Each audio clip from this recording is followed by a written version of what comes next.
Bonjour tout le monde et bienvenue dans ce nouveau cours de rétro. Et aujourd'hui, nous allons parler de la mise en scène hors des cinématiques. Tout d'abord, il faut définir qu'est-ce qu'une cinématique. Bon, normalement, si vous jouez un minimum, vous savez ce que c'est. Il s'agit d'une interruption dans le jeu pour placer un moment d'histoire. Et nous allons voir comment, aujourd'hui, les développeurs se sont débrouillés pour mettre des éléments de mise en scène et d'histoire à l'extérieur des cinématiques. Parce qu'il faut savoir qu'avant le support CD, c'est-à-dire avant la PS1, la Saturn, et limite même la, la Sega CD, le stockage était extrêmement limité sur les cartouches. Pour dire, un, un CD de PS1, c'était à peu près 130 mégaoctets, alors qu'une cartouche de Nintendo 64, c'était moitié moins, au moins, voire même un quart du stockage. Alors n'imaginez pas pour les cartouches Mega Drive, Super NES, Game Boy et Game Gear, etc. Et pourtant, les développeurs ont trouvé des astuces pour justement faire passer un message par l'image sans mettre aucun dialogue, enfin, sans mettre de texte, pas de, sans mettre de dialogue, etc. Nous allons voir ça tout de suite. Tout d'abord, il faut savoir que en mise en scène, le moyen le plus imaginatif, mais qui marchait le mieux aussi, c'était juste de faire une cinématique, qui était généralement un écran noir avec du texte qui défile. On voyait souvent ça sur micro-ordinateur et sur pas mal de RPG de l'époque. Juste imaginez ça dans des jeux qui sont pas des point and click, des jeux qui sont plus des jeux d'action, comme par exemple Super Mario. Imaginez Super Mario où à chaque fois que vous ramassez une pièce, le jeu se stoppe pour dire vous avez ramassé une pièce. C'est pour ça que les développeurs ont trouvé l'astuce de juste mettre un petit bruitage, le fameux cling, pour signifier que vous avez une pièce. Effectivement, cette technique est aussi utilisée pour l'invincibilité, où justement la musique est une musique assez frénétique de manière générale, assez puissante aussi, et le personnage se met souvent à avoir un effet visuel particulier. Mario devient arc-en-ciel, comme on peut le voir sur l'image. Sonic, il a des étoiles autour de lui. Picsou, pareil. Il a des petites étoiles autour de lui et il clignote, etc. Et évidemment, c'est aussi un bon moyen de montrer les frames d'invincibilité après avoir reçu un coup. Hmm. La plupart des personnages se mettent à clignoter lorsqu'ils reçoivent un coup et donc sont invulnérables pour éviter que toute leur jauge de vie se fasse aspirer par un seul coup. Évidemment, il y a beaucoup de jeux qui n'ont pas fait ça, soit qui ont trouvé une autre solution qui était le recul, c'est-à-dire votre personnage reçoit un coup et se fait bumper en arrière. Ça c'est classique, mais il y a d'autres jeux qui ont oublié de faire ça ou qui l'ont pas fait et du coup, toute leur barre de vie se font aspirer, ils se font tous one-shotter quasiment d'un seul coup parce qu'il n'y a pas de frein d'invincibilité. Donc ils peuvent avoir 10 000 PV, ils passent à travers un ennemi, ils ont perdu les 3 quarts.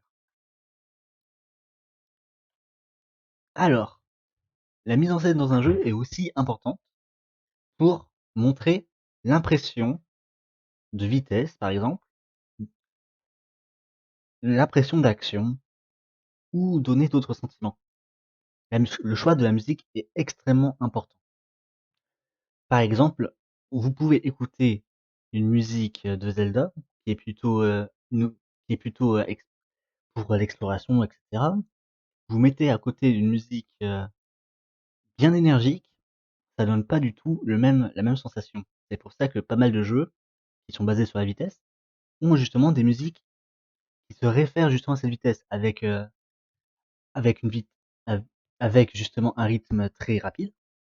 Souvent on donne envie de bouger, envie de courir, envie d'accélérer, etc. Les Sonic sont extrêmement doués pour ça d'ailleurs. Mais on peut aussi remarquer qu'il y a des thèmes en commun par rapport à certains types de jeux. Par exemple, les jeux d'aviation. Les simulations d'aviation, comme par exemple Star Fox, qui est relativement connu aujourd'hui, mais aussi Afterburner, on peut remarquer des très grandes similitudes entre les styles musicaux. Je vais vous faire passer un extrait.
Alors ensuite,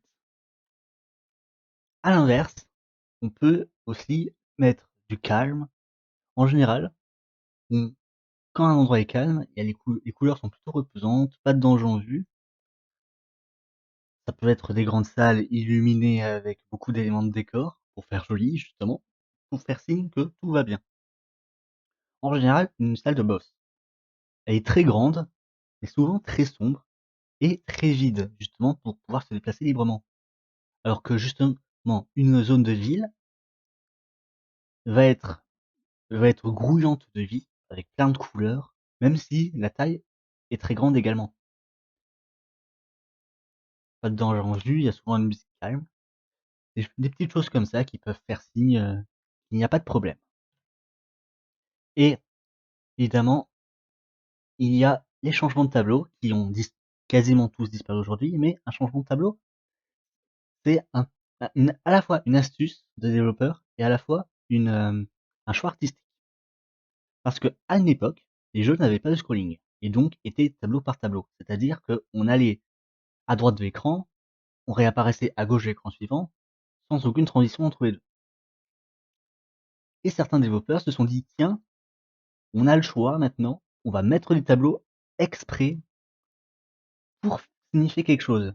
Un des exemples du GIF que vous voyez actuellement est celui de Megaman, où, avant le boss, enfin, nous faisons un niveau en entier, sans aucune coupure, et tout d'un coup, on voit une porte. Là, on passe la porte, qui fait une transition. Cette transition nous envoie vers un tableau fermé qui n'a pas de scrolling, avec une salle très calme, sans rien à l'intérieur, sauf dans le premier Megaman évidemment. Et en passant de la deuxième porte, nous arrivons dans la salle de boss. La salle de boss est souvent extrêmement compliquée. Par exemple, vous voyez sur le GIF, le pauvre Megaman est en train de saigner.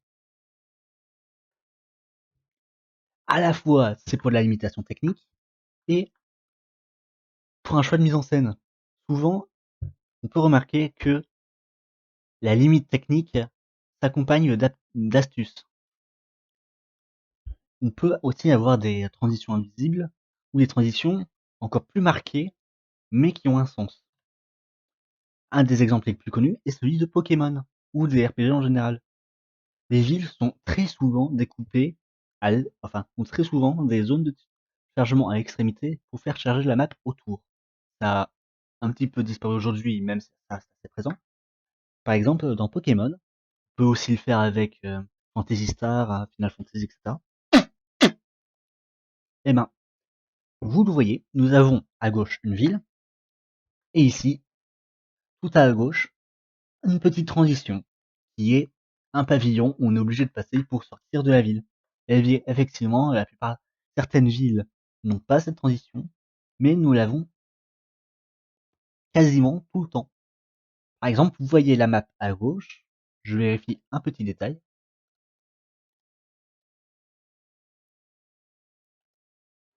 Voilà. Alors, nous allons à gauche. Ici, il n'y a pas de transition, mais dès la prochaine ville, il y a un lieu qu'on ne peut pas passer sans avoir une transition vers la forêt. La transition vers la forêt est en fait un chargement pour simuler le fait que on sort de la ville, aller à l'extérieur, dans les autres herbes, dans les forêts, etc. Aujourd'hui, effectivement, on pourrait totalement se passer de ce genre de choses, mais certains jeux le font encore justement pour soit pour avoir un aspect rétro, soit justement pour montrer cet aspect de mise en scène et économiser des ressources, parce que c'est quand même vachement lourd de tout faire charger. Alors imaginez une pauvre petite Game Boy qui a à peine la puissance d'une calculatrice. Même si même si cette technique est encore utilisée aujourd'hui.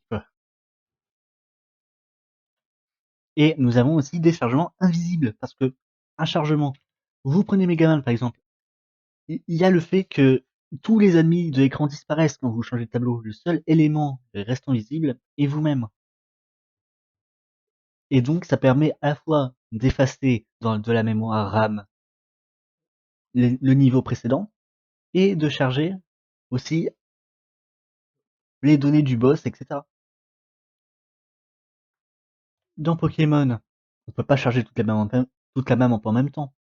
Soit on se débrouille pour que le champ de vision soit enfin, le champ de chargement soit légèrement plus grand que le champ de vision.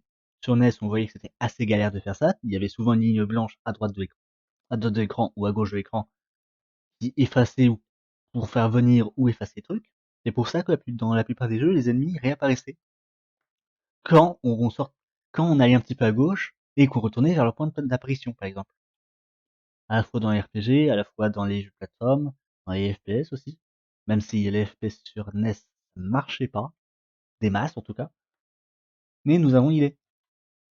Et dans Metroid Prime, qui est un jeu GameCube sorti en 2001, ils ont trouvé une technique hyper bête pour les temps de chargement. La saga Metroid a été connue justement pour leurs portes. Leurs portes sont en fait des temps de chargement déguisés. Vous tirez dessus et ça demande directement au jeu de charger le tableau suivant ou la pièce suivante. Et ça permet d'économiser des tonnes de ressources sans avoir l'impression d'avoir de chargement. Par exemple, vous avez une grande pièce, vous tirez sur la porte qui est au fond de la salle, le temps que vous arrivez, la zone suivante a largement chargé.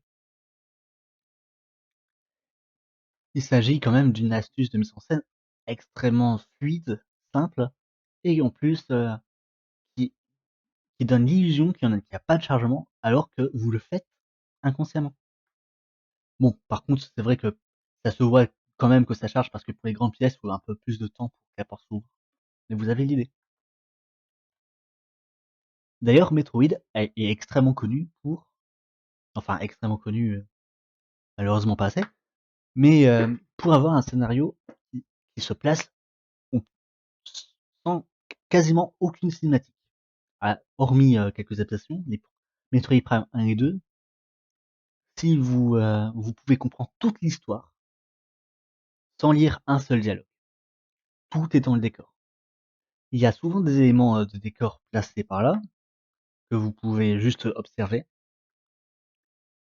Par exemple, Metroid Prime 1, la première zone qu'on découvre dans le jeu, hormis la zone d'atterrissage et la frégate pirate de l'espace qu'on explose nous-mêmes.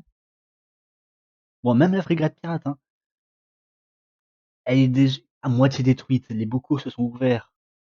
La moitié des pirates sont soit déjà morts, soit à moitié arrachés. À la fois, c'est un tutoriel extrêmement efficace, mais en plus, ça raconte ce qui s'est passé. Parce que chaque élément que vous voyez, vous pourrez le scanner pour avoir un texte qui, euh, qui explique ce qui s'est passé ou ce qu'il se passe. Vous pouvez scanner un pirate à moitié déchiré, et le scan vous dira il a une fracture due à l'acide. Et vous voyez les bocaux ouverts. Vous savez ce qui se passe, naturellement. Dans Metroid Prime 2, vous voyez des tonnes de corps de Luminos, qui est l'espèce alien que vous voyez sur l'image, et vous savez qu'il y a un monde parallèle où il y a des créatures qui sévissent et qui veulent envahir le monde normal. Donc forcément, vous faites le lien entre les deux. Et en plus, si vous, sca- si vous scannez ces créatures, vous verrez ce qu'ils ont reçu juste avant leur mort. Par exemple, certains ont des os cassés, certains ont été asphyxiés à cause du gaz du monde parallèle, etc. Il s'agit de savoir mettre une histoire extrêmement implicitement, mais extrêmement claire aussi. Personnellement, je trouve ça du génie. Évidemment, nous pouvons mélanger et narration, texte, narration et action, et ce qui est également fait aujourd'hui. Évidemment, synchroniser le son, l'image et l'action, c'est l'apanage des jeux de rythme.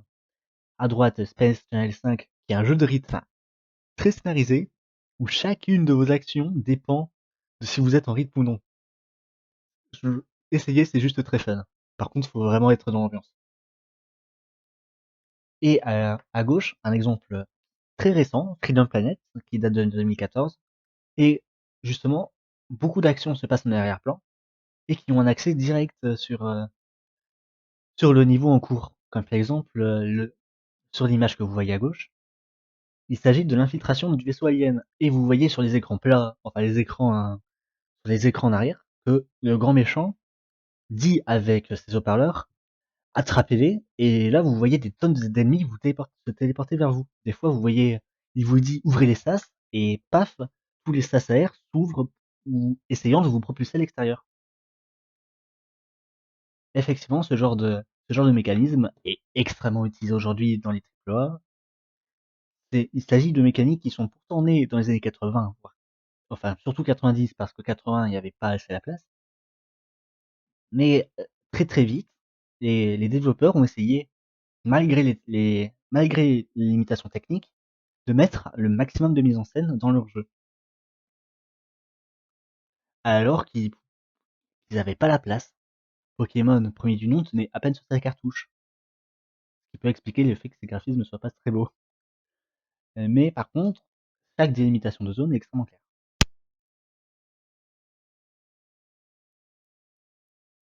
Voilà, en espérant que le cours vous ait plu, il s'agirait sûrement du dernier de l'année. Je vous souhaite au revoir.